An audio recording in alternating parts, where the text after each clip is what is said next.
Hello मेरे प्यारे साथियों, कैसे हो आप सब। उम्मीद करते हो आप सभी काफ़ी अच्छे हैं, मस्त हैं। आज की क्लास में हम 12th फिजिक्स के MVVI लघु उत्तरीय प्रश्न पढ़ेंगे, जो एग्जाम में आपके दोस्तों बार बार पूछे जाते हैं। ऐसे प्रश्नों को हमने आपके लिए लिख कर हाथों से छाट कर लाया है। चैप्टर 1 से चैप्टर 3 तक हम पढ़ेंगे साथियों, ठीक है। तो चलिए आज क्लास शुरू करते हैं। व्हाट्सअप ग्रुप में जुड़ना है तो इस नंबर पर आपको क्या मैसेज कर देना, अपना नाम लिख दीजिएगा और जिला का नाम लिखिए जहाँ पर आपको क्या मिलते हैं, फ्री PDF नोट्स मिलते हैं, ठीक है। चलिए हम पहला नंबर प्रश्न की ओर बढ़ते हैं। लिखा गया है दोस्तों, दो विद्युत बल रेखाएं क्यों एक दूसरे को काट नहीं सकती है। दो दो समविभव सतह काट सकती है, आपको यह बताना है, ठीक है दोस्तों। काट सकती है किसके लिए संभव है, 2014 में पूछा गया दोस्तों। तो देखिए आपको इस प्रश्न में क्या लिख देना है कि दो बल रेखाएं एक दूसरे को नहीं काट सकती, क्योंकि यदि काटेगी तो दो स्पर्श रेखाएं हो जाएगी, और दो स्पर्श रेखाएं हो जाएगी तो दोस्तों वहाँ पर क्या हो जाएगी दोस्तों, जो क्या हो जाएगी, दो गो दिशा हो जाएगी। कितनी दिशा हो जाएगी, दो दिशा हो जाएगी। और जो एक चुंबकीय क्षेत्र के लिए दो दिशा संभव नहीं, चुंबकीय क्षेत्र रेखाओं के लिए दो दिशा संभव नहीं है, इसलिए नहीं काटती है, ठीक है दोस्तों। इसका आंसर लिख दीजिएगा। और क्या दो समविभव सतह काटती है, तो आपका इसे क्या आंसर लिख देना है, क्या नहीं काटती है, ठीक है साथियों। इस प्रश्न का उत्तर आप समझ गए। इस तरह आपको क्या इस प्रश्न का उत्तर लिख देना है, ठीक है। 2 नंबर प्रश्न पढ़िए। अगर 2 नंबर यदि प्रश्न आपके एग्जाम में पूछ लिया गया तो आपको कैसे लिखना है, क्या लिखा है, विद्युत द्विध्रुव आघूर्ण की परिभाषा दे, परिभाषित करें, मतलब परिभाषा देता था, इसका SI मात्रक लिखे।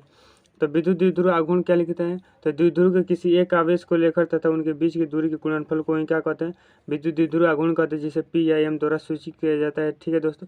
और इसके जहाँ SI मात्रक की बात रही है, SI मात्रक क्या होता है, तो कूलम मीटर होता है, ठीक है। इतना आदि आपको लिख देते हैं, 2 नंबर आपको मिल जाएंगे, ठीक है साथियों। देखिए 2015 में यह प्रश्न आपसे पूछ लिया गया है, ठीक है। समझ गए। इन दोनों प्रश्नों का उत्तर आए तो आपको एग्जाम में लिख देना होगा, ठीक है। 3 नंबर प्रश्न की ओर बढ़ते हैं। क्या लिखा है, जो काफ़ी इंपॉर्टेंट प्रश्न है दोस्तों, जो आपके एग्जाम में 3 बार पूछ लिया गया है। देखिए यह प्रश्न आपके 2025 के एग्जाम में के लिए वायरल प्रश्न है, जो आपके एग्जाम में हम उम्मीद करते हैं कि यह प्रश्न आपके एग्जाम में छपेगा, ठीक है। इस प्रश्न को आपको हर हालत में क्या याद करना है, ठीक है। क्या लिखा गया, विद्युतीय फ्लक्स को परिभाषित कर इसका SI मात्रक को लिखे थे। देखिए विद्युतीय फ्लक्स क्या होता है, तो किसी भी चालक से लंबवत गुजरने वाली विद्युतीय बल रेखाओं की संख्या क्या कहलाती है, विद्युतीय फ्लक्स कहलाते हैं, विद्युतीय फ्लक्स कहलाते हैं, ठीक है साथियों।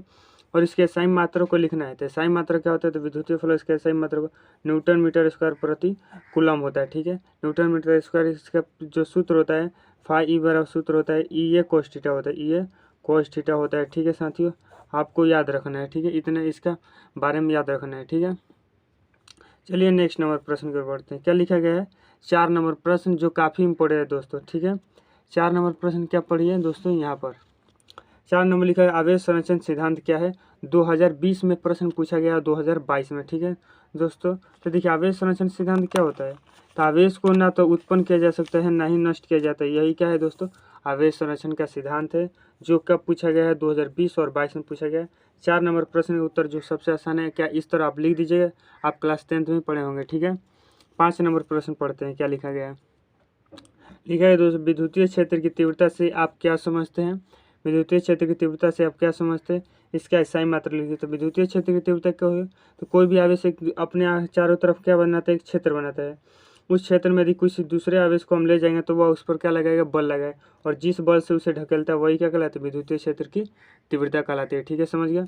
और इसका SI मात्रा क्या है, तो विद्युतीय क्षेत्र की तीव्रता E बराबर सूत्र होता है क्या, F/Q, यानी इसका सूत्र हो जाएगा, सॉरी मात्रक हो जाएगा न्यूटन प्रति कूलम, इसका मात्रक हो जाएगा, ठीक है।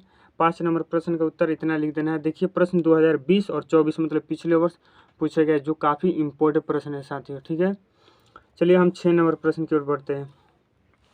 6 नंबर क्या प्रश्न है, लिखा गया है दोस्तों, आवेश के आयतन घनत्व की परिभाषा दे, इसके SI मात्रक को लिखे। तो देखिए आवेश का आयतन घनत्व क्या, जिसे रो द्वारा लिखते हैं। तो देखिए जब आवेश का वितरण क्या आयतन का अनुदिश किया जाता है, तो प्रति एकांक आयतन में जो आवेश की जो मात्रा होती है उसे क्या कहते हैं दोस्तों, आयतन घनत्व यानी रो कहते हैं।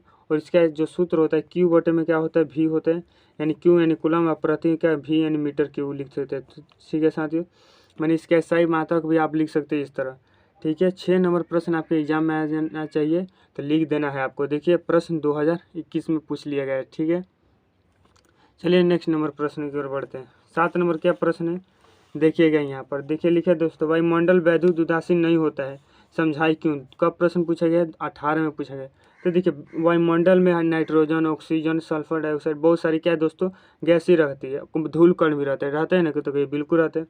और जब इन धूल कणों पर दोस्तों प्रकाश की किरण पड़ती है, प्रकाश की किरण बढ़ते हैं तो यह क्या होता है दोस्तों, ये आयनीकृत हो जाते हैं। ये कण जो सब क्या होते हैं, आयनीकृत हो जाते हैं, आयनीकृत हो जाते हैं, जिसके कारण हम कह सकते हैं कि वायुमंडल वैद्युत उदासीन नहीं होता है। ठीक है दोस्तों, मैंने विद्युत उदासीन मतलब वायुमंडल में वैद्युत के गुण पाए जाते हैं, ऐसा हम होता है। ठीक है, ठीक है साथियों, समझ गए 7 नंबर प्रश्न का उत्तर किस तरह आपको लिख देना है, तो आप लिख दीजिएगा यदि आपको एग्जाम में पूछ लिया गया है। ठीक है दोस्तों, पूछ लिया गया है तो आपको लिख कर ही आना है। ठीक है, अब देखिए 8 नंबर क्या प्रश्न है दोस्तों, पढ़िए। लिखा गया चालक की धारिता से आप क्या समझते हैं, कब प्रश्न पूछा गया, 2021 में प्रश्न पूछा गया। चालक की धारिता क्या होती है, तो आवेश को संचित मतलब किसी संधारित्र द्वारा दोस्तों आवेश को संचित करने की क्षमता क्या कहलाती है, चालक की धारिता कहलाती है। चालक की क्या कहलाती है, धारिता कहलाती है। जैसे सी द्वारा लेते सी बराबर सूत्र का होता है क्यू बटे भी होता है। ठीक है साथियों, क्यू बटे भी सी बराबर सूत्र होता है। आपको चालक की धारिता में इतना आपको लिख देना है। प्रश्न कब पूछा गया, 2021 में प्रश्न पूछा गया। ठीक है, चलिए हम 9 नंबर प्रश्न की ओर बात करते हैं।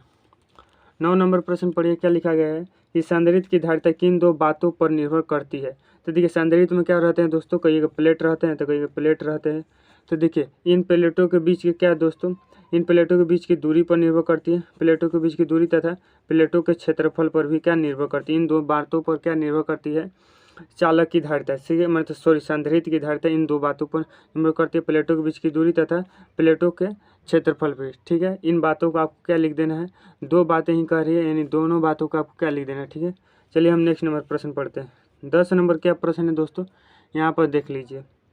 धारा घनत्व क्या इसकी विवेचना करते हैं। तो देखिए धारा घनत्व क्या होता है, तो धारा घनत्व को जे लिखते हैं। जे बराबर सूत्र क्या होता है, जे बराबर सूत्र होता है आई बटे में। ठीक है, यानी इसका फॉर्मूला जो हमारा क्या है दोस्तों, परिभाषा यदि लिखने को बोला है, यानी धारा घनत्व क्या है विवेचना करें। प्रश्न कब पूछा गया, 2019 और 23 में पूछा गया। तो लिखिएगा कि किसी चालक के अनुप्रस्थ काट क्षेत्रफल, ये एक है अनुप्रस्थ काट क्षेत्रफल के लंबवत गुजरने वाली धारा, लंबवत गुजरने आई मतलब क्या धारा, कोई क्या कहता है धारा घनत्व कहा जाता है। यह एक सदिश राशि है। क्या दोस्तों, यह एक सदिश राशि है, आपको लिख देना है। ठीक है, इतना प्रश्न में आपको लिख देना है। 10 यदि 10 प्रश्न में कोई भी दिक्कत होगा आपको वीडियो को एक बार और देख लेना है। ठीक है, तो चलिए हम आगे और प्रश्न की ओर बढ़ते हैं। ठीक है साथियों, 11 नंबर प्रश्न पढ़िए, क्या लिखा है, कार्बन प्रतिरोध के कलर कोड से आप क्या समझते हैं बताना है। तो देखिए कार्बन प्रतिरोध के कलर कोड मतलब क्या समझ रहे हैं, कलर मतलब रंग।